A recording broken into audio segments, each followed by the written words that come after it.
नमस्कार सगळ्यांना. आजच्या तासाला आपण ओहमच्या नियमावर चर्चा करणार आहोत. उद्दिष्ट: या व्हिडिओ सत्राच्या शेवटी तुम्ही हे करू शकाल: अ. इलेक्ट्रिकल पॅरामीटर्स मोजणे. बी. इलेक्ट्रिकल सर्किटवर ओहमचा नियम लागू करणे. क. आलेख वापरून पॅरामीटर्समधील संबंधांचे विश्लेषण करणे. ओहमचा कायदा तो काय आहे? विद्युत अभियांत्रिकी मुलाखतीसाठी वारंवार विनंती केलेले प्रश्न असतील. कारण या कायद्यात अनेक अत्यावश्यक आणि जीवनावश्यक तरतुदी आहेत. हे विद्युत अभियांत्रिकीच्या मूलभूत कायद्याचे प्रतिनिधित्व करेल. इलेक्ट्रिकल अभियांत्रिकीमधील सर्व तांत्रिक बाबींमागे ओहम्स कायदा आहे. ओहमचा नियम सर जॉर्ज सायमन ओहम या जर्मन शास्त्रज्ञाने दिला होता. तो मूलभूत इलेक्ट्रिकल पॅरामीटर्सवर आधारित संबंध देतो, जसे की व्होल्टेज, करंट आणि रेझिस्टन्स. ओहमचा नियम सांगतो की स्थिर तापमानात कंडक्टरमध्ये वाहणारा विद्युत प्रवाह हा कंडक्टरमधील व्होल्टेज किंवा संभाव्य फरकाच्या थेट प्रमाणात आणि प्रतिकाराच्या व्यस्त प्रमाणात असतो. I = V/R. प्रकरण पहिले. प्रथम व्होल्टेज आणि करंट यावर चर्चा करू. ओहमच्या नियमानुसार व्होल्टेज थेट प्रवाहाच्या प्रमाणात आहे. V is proportional to I. जर व्होल्टेज वाढले तर करंट देखील वाढेल आणि जर व्होल्टेज कमी झाले तर करंट देखील कमी होईल. सोप्या भाषेत सांगायचे तर व्होल्टेज आणि करंट हे मित्रांसारखे आहेत. प्रकरण 2. चला करंट आणि रेझिस्टन्स बद्दल बोलूया. ओहमच्या नियमानुसार विद्युत प्रवाह प्रतिकाराच्या व्यस्त प्रमाणात आहे. प्रतिकार वाढल्यास प्रवाह कमी होईल. प्रतिकार कमी झाल्यास प्रवाह वाढविला जाईल. सोप्या भाषेत सांगायचे तर करंट आणि रेझिस्टन्स हे विरोधक आहेत. उदाहरण पहिले. घरातील पाण्याची टाकी नेहमी टेरेसच्या वर ठेवली जाते. तुम्हाला माहिती आहे का? होय. पाईपमध्ये पाण्याचा प्रवाह करण्यासाठी संभाव्य ऊर्जा किंवा संभाव्य फरक किंवा शक्ती निर्माण करणे.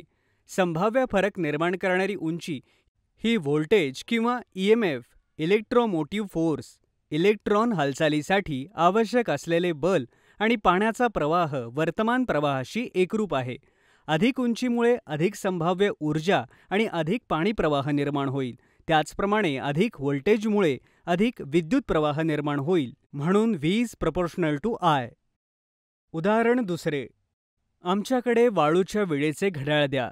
हे संभाव्य ऊर्जेमुळे वरच्या काचेपासून खालच्या काचेपर्यंत लहान मानेतून वाळूचा नियमित प्रवाह करण्यास अनुमती देते. विचार करा की संभाव्य ऊर्जा व्होल्टेज आहे, वाळूचा प्रवाह आहे आणि लहान मान प्रतिकार आहे. टायमरमधील लहान मान वाळूचा प्रवाह कमी करते. त्याचप्रमाणे प्रतिकार कंडक्टरमधील विद्युत प्रवाह कमी करेल.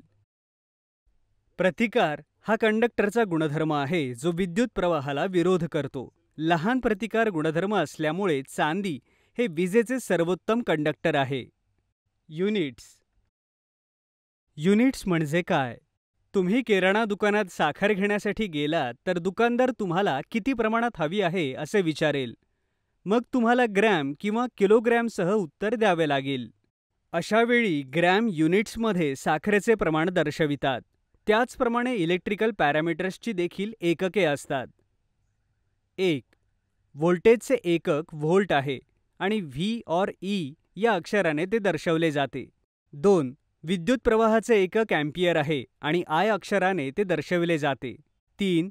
रेझिस्टन्सचे ओहम युनिट ओहम आहे आणि R अक्षराने ते दाखवले जाते. पॅरामीटर्स व्होल्टेज, युनिट्स व्होल्ट्स, दर्शवलेले अक्षर V किंवा E, current ampere I, resistance ohm R. ओहमचा कायदा त्रिकोण.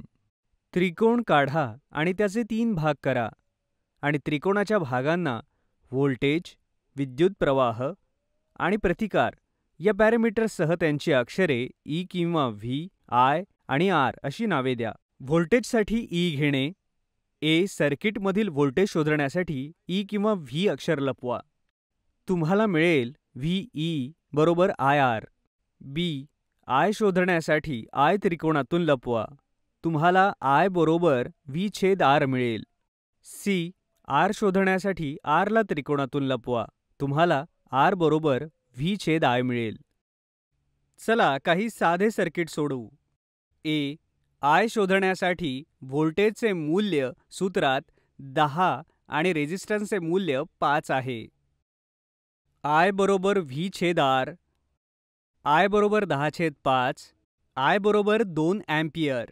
तुम्हाला 2 अँपिअर विद्युत प्रवाह मिळेल. दिलेल्या सर्किटमधील रेझिस्टन्सचे मूल्य शोधणे.